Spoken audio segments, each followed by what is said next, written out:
వాక్యం చెప్తాడు. ఎవరికి ఇమ్మంటాడు?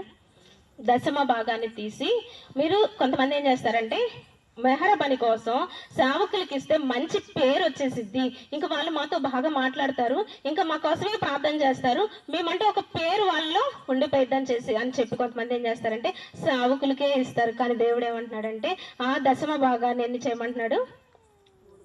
4 భాగాలు చేయమన్నాడు. ఒకటి ఎవరికి ఇమ్మన్నాడు? లేవీలకి ఇమ్మన్నాడు. ఇంకోటి ఎవరికి ఇమ్మన్నాడు? తండ్రి లేని వారికి ఇమ్మన్నారు.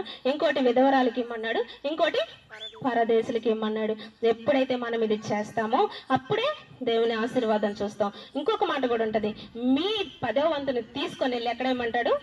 దేవుని ధనాగారంలో ఏమంటాడు. మనం ఎప్పటికీ మెహరబని కోసం తీసుకెళ్లి సావుకుల చేతిలోనే పెట్టారనుకో ఆశీర్వాదం రాదు. 10వ వంతు అంటే ఇదే అనుకుంటారా మీరు? అసలు 10వ వంతు అంటే ఏం తెలుసా? దేవుడు ఎడ్లని అన్నిటిని తీసుకొచ్చి బలి ఇమ్మని అప్పుడు చెప్పాడు. ఇప్పుడు ఏమి ఇవ్వాలి దేవునికి? అప్పుడు పాప పరిహార్థ బలిగా ఏమి ఇచ్చేవాళ్ళు?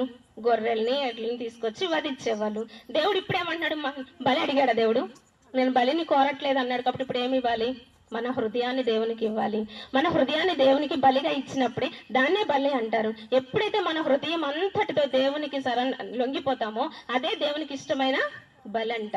అప్పుడు ఏం చేయాలంటే దేవునికి అసలు 10వ వంతు ఏంటంటే రోజు మొత్తంలో ఎన్ని గంటలు? 24 గంటలు.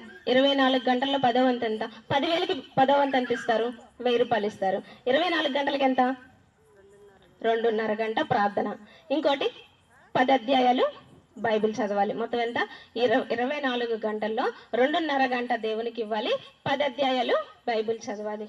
అదే నిజమైన 10వ వంతు. మనం ఏమనుకుంటామంటే డబ్బులు తీసుకెళ్లి దేవుని మందిరంలో ఇచ్చేస్తే ఆశీర్వాదం వచ్చేసిద్ది, డబ్బులు తీసుకెళ్లి దేవుని సేవకులకి ఇచ్చేస్తే మనకి దీవెన వచ్చేసిద్ది, అంతకంటే దీవెన ఇంకోటి లేదు, ఎక్కువ దీవెన వచ్చేసిద్ది అని ఏం చేస్తారంటే కొంతమంది 10వ వంతులు తీసుకెళ్లి ఇచ్చేస్తా ఉంటారు.